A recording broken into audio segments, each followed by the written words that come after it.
I know you don't smoke. I know this. But I'm gonna get you high today.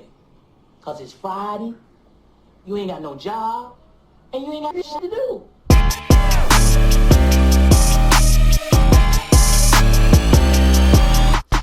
Yo, what's going on, everybody? Welcome back to the Lunchline Podcast, the greatest podcast you never heard. It's Friday, baby. Y'all know how we do it. We back at it. We back at it again. It's been a long week. I'm glad to be back with you guys. Hopefully, you guys have had a great week, a blessed week, a prosperous week. This is the greatest podcast you never heard, man. Thank y'all for tuning in to the home of the Lunchline Podcast, man. I am Jay Mitch, man. For my first time listeners, man, I want to thank y'all for stopping by. For my good, faithful few, I love y'all. Thank y'all for tuning in every week to listen to me talk my shit. The Lunchline Podcast, for those of you who are new, I always have to reiterate this. This is a place for people who are on lunch looking to occupy their mind and their thoughts away from the workplace, looking for a short escape, man, while you handle your sandwiches and you eat your leftovers, man. So that's pretty much what the Lunchline Podcast is, man. It's a place where we share information and we grow and learn and evolve as people. So that's our purpose and that's our mission here, man, to come in better than we to leave better than we came, as the good folk at the church say. So we gonna go ahead and we gonna get right to it. Yeah, they got your ass again. Listen, I want every last one of y'all, all of y'all that was talking all that shit.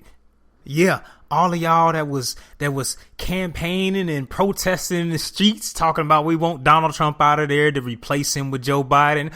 All of you pastors, all of you people that all you AKAs, all of y'all who was lining up, worshiping the ground that Joe Biden walked on, hoping for a better tomorrow, putting your faith in a man who has incarcerated more people than you would care to count. He is doing everything that he said he was not going to do. I don't know what y'all thought y'all was going to expect from this, but it's exactly what it's supposed to be. I don't know why y'all shocked. I don't know. This is one of the greatest I told you so moments that we've ever seen. Joe Biden just recently signed a $1 trillion bill to pretty much help the government from, I guess, facing a shutdown in the next few days or whatever. And in this bill came a lot of different things. They were shelling out money left and right to all kinds of facets of government, infrastructure, jobs. I'm going to tell you a little bit about where some of that money went and where it did not go. So yeah, $1 trillion. $1 trillion is what he signed for. Some of that money is supposed to go to Hurricane Ida relief and disaster, $10 billion of that. $28 billion is going to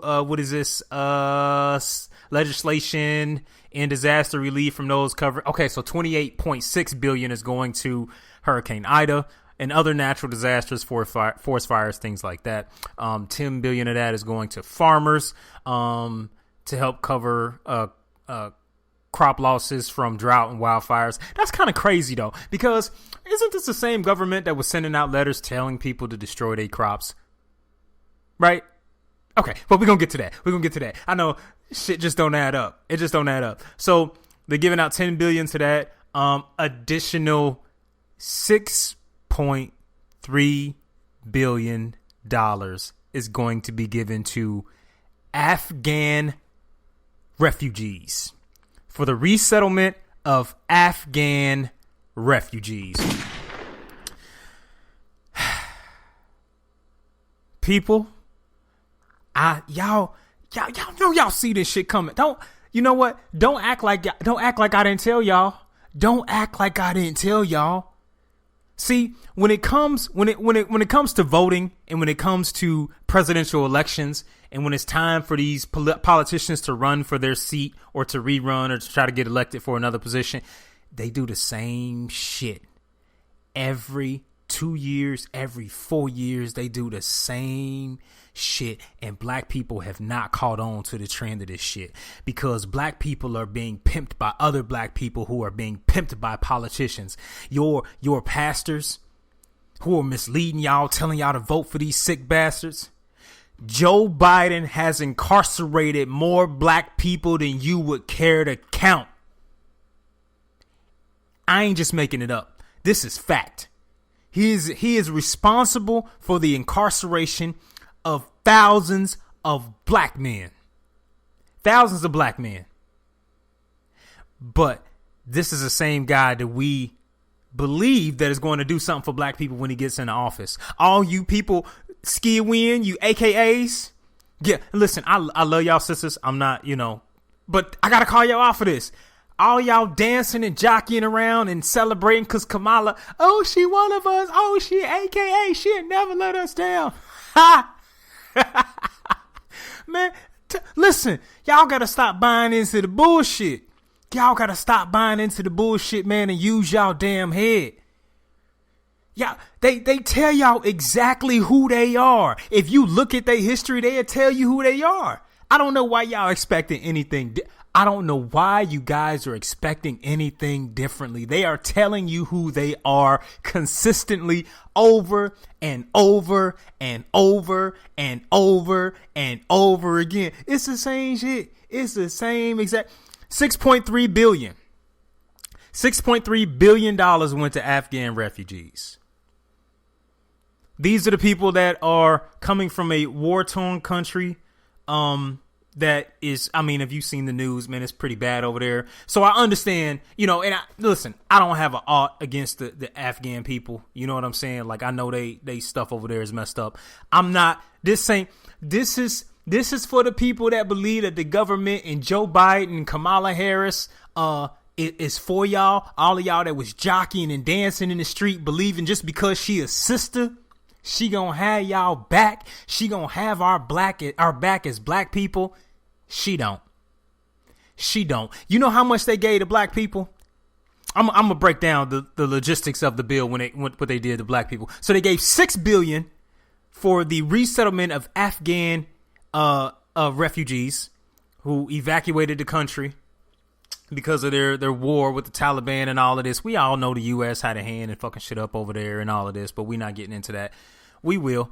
They gave $6 billion to them. You want to know how much they gave to black people, or not really black people, but they deemed it as black people on the paperwork?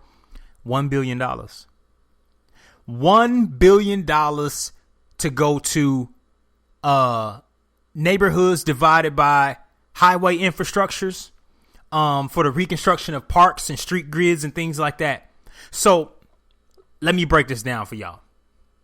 So America has decided to say, we're going to give y'all $1 billion to reconstruct the shit that we tore up in the first place. The highway divides to separate communities, to keep poor black people on one side and rich, wealthy white people and non-black people on one side. Them same highways that they rip through our communities to keep us oppressed and to keep us down and to keep us away from everything that they were building. Yeah. So now they want to give us money for that.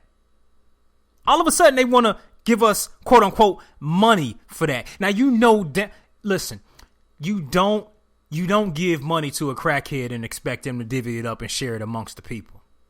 Right?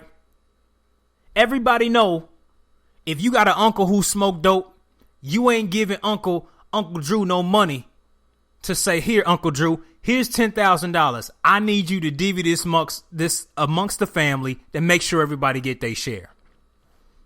Now, every black person knows that Uncle Drew, who smokes dope, is going to blow that money. You ain't go see Uncle Drew. You ain't go hear from Uncle Drew because Uncle Drew going to be out getting his fix on, right? So the government is going to give $1 billion to, quote unquote, black communities. They going to give this money to these people. It will never see a black hand. And if they do, they might do a little sprinkle here and there for, they might do a little bitty thing, couple little things in the community. You know what I'm saying? They might repave some roads and shit like that. We talking $1 billion. $1 billion is a lot of money. They're not acting like black people are going to be able to manage this money. This isn't money that black people are going to manage. This is money that's going to go to other politicians, to other political figures who are going to divvy up in a way that they see fit, sprinkle a little bit here, but they going to do like old Uncle Drew. They going to act like you going to get your cut. Oh, yeah, you give them that money. Oh, yeah, we going to take care of everything that need to be taken care of. We know the community's mixed up. We going to go in. We going to repave some basketball courts. We going to cut some lawns, clean up some old raggedy parks that got, burned up cars and stuff like that. Yeah, we going to do that. We going to do that. We going to spread a little bit of money around and, fix up some parks and shit like that and do some little things for the kids and, do a couple barbecues and, the bullshit. Y'all know damn well, you bet as a black person, you bet not believe that this money is really going to go back and to do some serious things for our community. They give us the insult. They give us $1 billion. And they gave refugees $6 billion.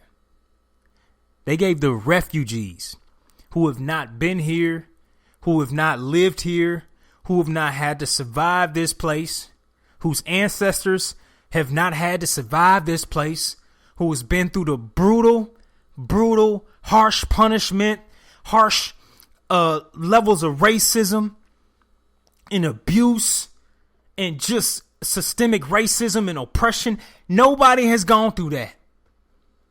They gave us $1 billion. That ain't even gonna really go to us. But they said directly that we're giving $6.3 billion. 6.3. Like, I don't got the number of Afghan refugees that are, seeking asylum in this country. I don't have the exact number of that. But I'm pretty sure it don't take no goddamn $6 billion. I mean, what exactly are we building here? Like, what are we $6.3 billion? And they say, here, we know y'all home is messed up and, U.S. and the Taliban, and everybody know damn well the U.S. has some shit. Just about every country that has had a lot of just harsh political struggles with dictatorship and things like that. We all know that governments that have failed and have crumbled over the years, the United States has played a part in that. In some way, form, or another, the United States has obliterated governments in the past to get what they want. If you have oil, if you have the resources that the United States needs, please believe your ass is on the list. You on the list. So this is no different. So we're not going to sit here and act like the United States has everybody's best interest at hand when in fact that they don't. But $6.3 billion is the greatest insult to black people in this country today. $6.3 billion is what they give. They telling us exactly where we fall. We don't fucking matter. Our history doesn't matter. Now, we can complain about this until we blue in the face. And I'm all for do for self. I'm all for group economics, really pulling together. Like, none of that fake bullshit, but really pulling together. First, and I'm going to get to that in a second, but us really pulling together. But this is the greatest insult to black people. It is. It fucking is. And all of you people, and you know what? Black people who were jockeying for other black people to go out to vote for this guy, you should be ashamed of yourself. You know what he also did? He cut $40 billion for HBCUs. Historical black colleges, you just lost your money. You just lost your money. All of that money that they were ski-weeing over, he cut that shit. Nah. We gonna cut that because we got to give $6 billion of that to Afghan refugees. Yeah. So the money that you thought you were gonna have for your HBCU, you thought y'all were gonna have for y'all historical black colleges. Nah, I need that back. I know. I was. I had a bunch of people campaigning on y'all campuses, walking around, encouraging y'all to come out and vote and to support and to, make sure that you vote. Let's get this guy up out of here. But I was preaching this same thing months ago. Months ago, you heard me saying the same shit. Like, don't believe this. don't think you picking lesser of the two evils in here. Like, both of these evil bastards mean you no well. They don't mean you. There's nothing good that can come from either one of these guys. It's like you want a snake or you want a snake bite or you want a scorpion sting. Like, which one you want? Both are gonna hurt. Both are gonna hurt. Not saying that you need to pick one or the other, but Joe Biden is doing exactly what political figures and politicians have done and presidents have done year after year after year, which is make black people the non-fucking priority in America. I mean, he got 6 billion reasons to just told you that you're not the top priority. We've been here forever, pulling ourselves up, digging out of the hole that we in. Every black person that's successful, I applaud you. Like, I really applaud you. I really applaud you, because we had to overcome some pretty hard shit to get where we at. You know what I'm saying?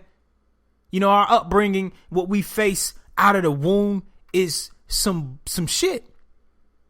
Now, I know everybody wants to do the comparison. Well, you haven't faced with these Afghans and these people. No, yeah, our lives are completely different. But we going off our experiences. We going off what our ancestors have gone through. And you get these people that come into these country, that come into the United States, who already have an idea of where black people stand on the economic scale. They already have an idea in their mind that black people are less than. They already have it in their mind. It's been ingrained that, yo, you're acceptable. If you're from Afghanistan, you're acceptable.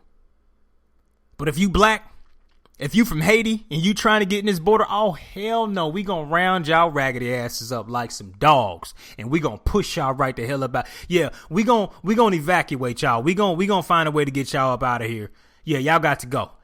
If you from Haiti, you can't stay. But if you Afghanistan, come on over. Come on over. We know we fucked your country up, so come on over here. But if you from Haiti, we know we have robbed and stolen all the resources. We know all of the money that a lot of these governments have acquired have come from the support of Haiti. But we don't really want nothing to do with y'all. We don't really know what. Listen, they are afraid. Man, I'm going to say this. They are afraid to empower the black man. They are afraid to empower the black man. They are afraid to empower black people. Black people, if you see this, it's obvious that it's something that they know about us that we don't know about ourselves. I'm talking about from a power sense. There's something about us. There's something about our people. There's something about who we are. There's something about us who are melanated that really strikes fear into them. It's almost as if they know something that we don't. Like there's some hidden almanac that breaks down all of the history of who black people were, and they got it detail for detail, and they are afraid of it. Us unified as a nation and as a people can really change this damn world. And they never want it to happen because they want to keep us bogged down and focused on bullshit. They want us focused on the next hit song, the next dance, the next what celebrity gossip is doing this, the next nonsense bullshit ass trend. That's where they want to keep us. They want to keep us brainwashed, dumbed down, and ignorant to everything because they fear us. They fear you. $6 billion out of $1 trillion, black people get 1 billion of that. Well, not even black people. You got highways, and I don't know what the hell they're gonna do. I don't know what they're gonna do, because if you take I-75 south from where I live and you go through Detroit, right? When you get to certain areas, the highway is great. Like, oh yeah, they fixed the highway, but when you go through the hood part, when you get down to 7 mile, 8 mile, like areas like that, shit, man, that highway busted. The highway busted. Drive a little further, highway is smooth as a baby's ass. smooth. And they done redid all these nice little trails and paths and bike paths that go through downtown around the stadiums and all of that. But West Detroit, East Detroit, shit is awful. Shit is terrible. All of the surrounding communities of wealth in Detroit, all of the money that's around Detroit, ain't no damn way the hood should still look like it do. But they don't give a shit because they know you stay there. They know you stay there. What they gonna do is try to push your asses out, buy up all them houses. The damn land bank was selling houses in Detroit for $1. You can get a damn whole block in Detroit a few years ago for $15. But what they gonna do is they gonna buy up all that property. They ain't gonna do shit with it. They gonna make sure it gets down to nothing, to where there's nobody living there. And they can go through and say, hey, we reinvesting in this community. We want to make sure that this community is done right. And they going to build that shit up. Everybody know gentrification. But that's how it is. They put these bullshit ass bills out and they tell us, oh, we going to come through and we going to redo y'all neighborhoods. We know we messed it up in the first place, but give us a chance to make it right. So we going to come through, we going to cut some grass, and we going to, we're going to fix up y'all communities a little bit. Like, should it really take this? And you see all the time, oh, there's this Ford or GM or whoever is donating $50 million, $30 million, $20 million to redo Detroit. All they going to do with that damn money is they going to rebuild up the same shit where all the wealthy people at. They ain't thinking about the hood. So this leads me to my main point that I am always preaching here on the Lunchline podcast, which is group economics and doing for ourselves, relying on ourselves, pulling our resources together, seeing who has what. Oh, you have a water company. Oh, you have produce and you grow food. Okay, well, let's figure out how we can establish a market or a store that can provide for our communities. Oh, You're good at manufacturing. Okay, well, let's manufacture our own toilet paper. Let's manufacture our own, I don't know, goddamn, ceiling fans. Let's manufacture something that we can sell to other communities to keep ours profitable. You see what I'm saying? Real group economics. Like I can preach it till I'm blue in the face, but we have to get out of this integrated mindset. This mindset with us believing that the best way for us to get ahead in life is to integrate with other people who don't look like us, with other people who don't think like us, to integrate amongst them people, to be with them, to live with them, to work with them, just to feel like we got some sort of status. Integration, or the mindset of integration, has done black people the greatest disservice because it's made us not look to ourselves, but to say, hey, I want to be a part of that. Y'all know Martin Luther King said, man, I feel like I have led my people into a burning building. Last few years of his life, I feel like I led my people into a burning building. Integration was a mistake, and I think Martin finally realized that. And Martin Luther King is a great man, like one of the greatest leaders of our time. But I know he soon realized that us trying to be accepted in their society is the greatest mistake ever, because they have made it evident that we don't want you to thrive in our society. We don't want y'all to be able to flourish in our society. That's not their goal. That's not their goal. So us believing that we need to be a part of everything that they have going on, every venue, every event, every Grammy Awards, every Oscars, all of this shit, their Olympics, like all of their stuff, like we feel like we need to be integrated in everything that they doing, that they own, that makes them money, that makes them profitable. We setting ourselves up for failure. Instead of looking to ourselves and say, well, okay, we ain't gonna complain about what the Oscars is doing this year because they doing what they supposed to do, which is celebrating their own people. Like, I know they sitting back like, goddamn, we don't want to include y'all in our wins. We don't want to include y'all actors and actresses in our wins. Yeah, thank you for your profits. Thank you for your money, but we don't want to include y'all in this. What? stop asking us. I'm pretty sure that's what these people are thinking. The Oscars and the Grammys and whoever. Oh, I've been cheated out of this award. Y'all know that person should have won that. What? They don't want us. They don't want you. They have made this shit clear. Made it clear. Since the 1960s, when that first black sister was trying to walk in that school and they was taunting her and calling her all kinds of names and shit. We don't want you here. 2021, the same damn story. We don't want you here. And as long as you here, and as long as you trying to be a part of our society, we are going to try to make it hell for you. So the only option as black people is try to create our own. That's why people love when they talk about Tulsa, 1921 Black Wall Street. You hear people talk about it and talk about it and talk about it. I wasn't there. I see the pictures, I read the stories, I listen to the documentaries, and you can hear about what went on. It was a sustainable society. These damn braces, boy. Listen, I had Invisalign, right? So these damn Invisalign, it was a hassle to take out. So I took my ass in there and was like, yo, let me get some regular braces because I'm tired of taking these Invisaligns out. So it restricts my upper lip a lot of times. So I can't pronounce my words all the way. So y'all got to forgive me on that.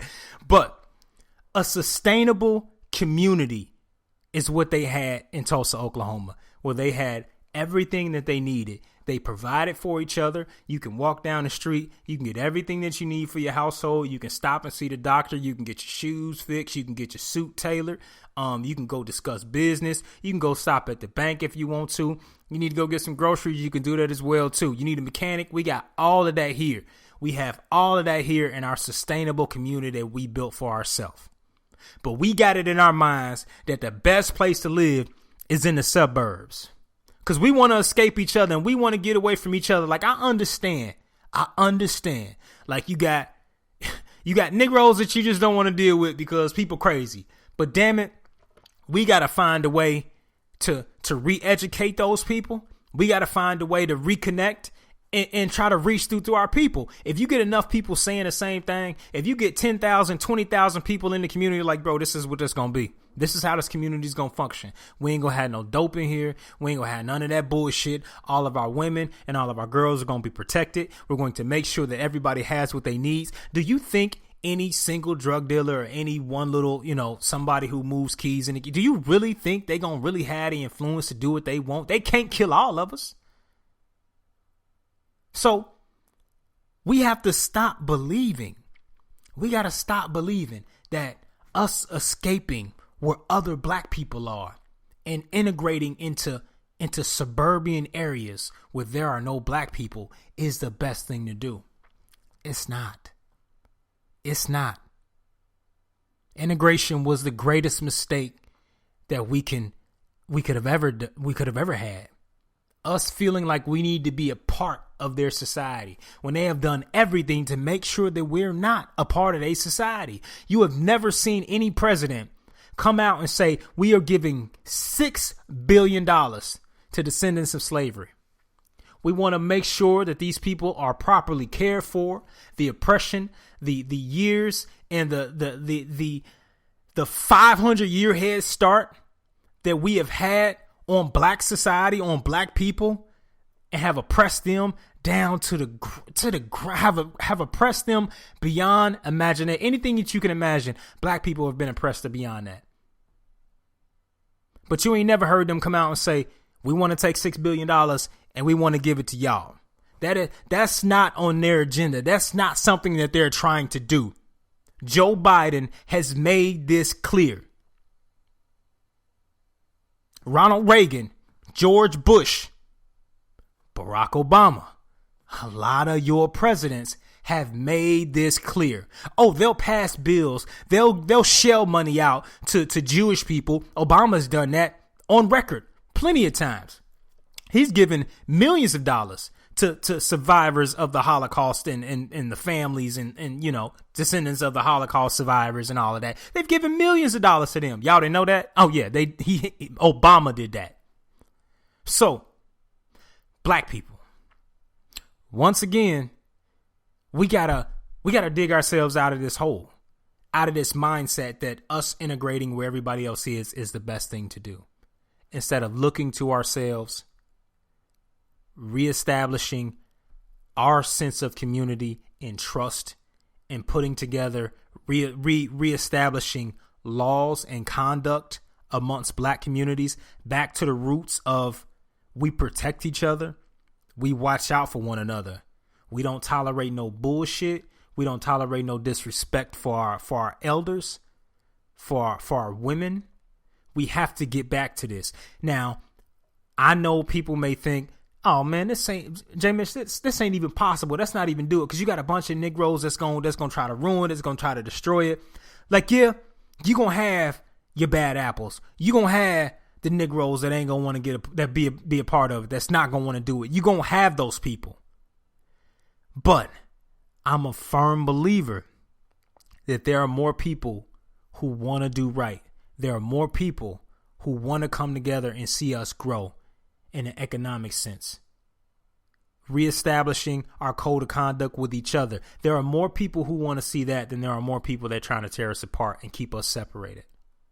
I firmly believe that. If people come together where they agree on a thing and they put their mind and their heart to it and say, this is what we're going to do, it can be done. Damn it can be done. Listen, I've been watching the Wu-Tang saga, right? Watching the Wu-Tang saga, and I knew about Wu-Tang just because of music. You hear about Wu-Tang, but I didn't really know the backstory. But in all this time, I'm watching all the struggles that they going through, all of the members, all of the beef that they had. I mean, some of the members was trying to kill each other. Like, it's crazy. But, you had one person that had a vision and say, hey, I see us coming together as a collective unit, as a force that can change music, that can change the sound of music, the way business is done. If we come together and we be of one mind and we have one goal and we have one focus and we all want to work hard at it, there's nothing that we can't achieve. That's what Wu-Tang did. Wu-Tang was a collective of individuals who had the same mindset, which was, we gonna make it in this music biz. This is our outlet. We ain't about to sell dope for the rest of our lives. We ain't about to be hustling and robbing and doing all this shady shit. We need another way out. So they trusted and believed in each other. They trusted in the process, and they had a vision, and they went after that vision. That's the key thing that I'm watching when I've been looking at this series. It's like, man, they had one mind. They had one goal together. Now, it was hard at first. Everybody didn't buy in right away. But you had a few people say, yo, I buy into the vision. We can do this. This is what we should do. And eventually, everybody else started to see that vision too. And they all worked towards it. So you can't tell me, I'm using Wu-Tang. I got to use Wu-Tang as a foundation here. Like, Wu-Tang did it. I mean, I know y'all may think it's a small thing, but a group of 8 or more people coming together of one mind to change the course of music, to actually own all of their music, the contracts done right, everybody get paid, ain't nobody screwed over. It can be done right. Black society can be reconstructed right. Our communities can be reconstructed right. It can happen. Because it's obvious that they're going to leave us out of every bill that ever comes from, the Senate, wherever these goddamn people sign this. Every bill that comes out is going to leave black people off of it. There will never be a bill that'll come out and say, hey, this, I will be surprised in my lifetime if it ever happens. If they ever come out and say, we going to give the black people $50 billion. It's more than that. That ain't even enough. They need to give us some trillions. We need to give the black people $2 trillion because We have screwed them over and set them so far behind the 8 ball that we got to do something to make amends. They have never done that. They have never done that. Instead, whenever they come out with a new bill or whenever they come out with something and they say, oh, this is for black people, they use the term minority. You know what that term minority does? It groups in Hispanic people. It groups in Asian. It groups in everybody else. It does. It's not specifically for black people. Anybody can be added to this whole minority thing. This is for disproportionate minorities. This is for them. Nah. We need verbiage that comes out and say, this is for descendants of slavery. This is for black Americans. They'll never do that. They'll do all of this stuff, disguise it as one thing, say this is for minorities, but then you go into the details of who are profiting from these bills. As Dr. Claude Anderson has said, a huge percent of it went to white women. And then they give stuff to Latin communities and things like that, but nothing, a small percentage of it comes to black people. Nothing is specifically ever written for black people. So instead of us trying to depend on Joe Biden and ski-weeing and stepping and marching and getting up in our pulpits, jockeying for our people to vote for these evil bastards as though they're going to do something, how about we create a coalition of communities of black people and say, hey, this is what we're going to do. We're going to find a way to pull our money together. We're going to find a way to make this shit work. We got to start somewhere. I mean, we've already been at the bottom, right?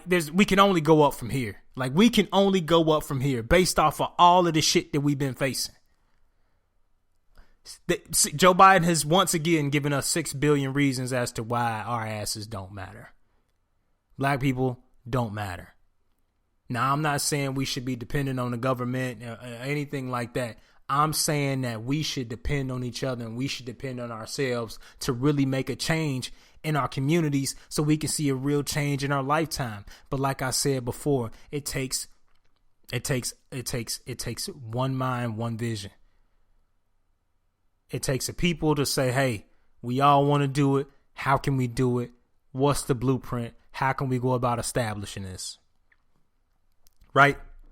It takes us to do it together. That's what I firmly believe. That's what I firmly believe, man. When I seen Joe Biden sign this, man, and I seen the numbers and the figures, I said, man, you know damn well what they gonna do. They gonna throw a whole bunch of jargon out there like, yeah, this is for that, this is for that. You know how much money people are gonna pocket from this shit? You know how much money how much money's gonna go missing? You think the government sends these billions of dollars out and they want to allocate it? Like, we need receipts. Make sure that when you go to the store and you buy something, you bring my receipt and my change, because I want to know exactly everything. Man, they ain't asking for no damn receipts.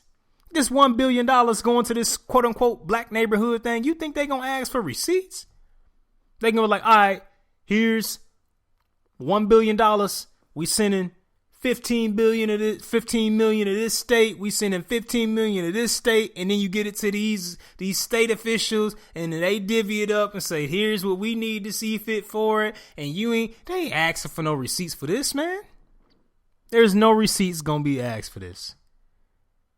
So, as I said before, man, all we got is us. All we got is us, and all we got is us, man. This is the Lunchline Podcast, man. I hope y'all have a great weekend and take care of yourself, man. We're going to do this shit again next week. Peace.